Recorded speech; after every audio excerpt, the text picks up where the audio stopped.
தான் மேஜர் முகுந்த் வரதராஜன்.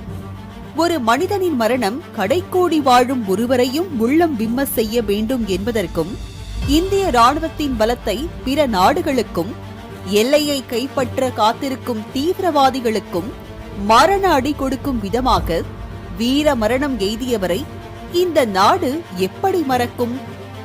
நாட்டுக்காக உயிரை விட்ட முகுந்த் வரதராஜனின் தியாகத்தை எண்ணியும் அவரது 3 வயது குழந்தையின் நிலையையும் அறிந்த நடிகர் விஜய் தலைவா பட வெளியீட்டின் போது நேரிலேயே சென்று சந்தித்ததை நிச்சயம் மக்கள் மறந்திருக்க முடியாது.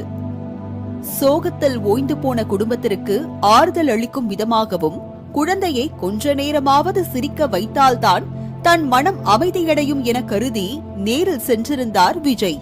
துருதுருவென திரிந்து கம்பீரமாக பார்ப்பதற்கு நடிகர் மாதவன் போல காணப்படுவதால் சக நண்பர்கள் மேஜர் முகுந்த் வரதராஜன்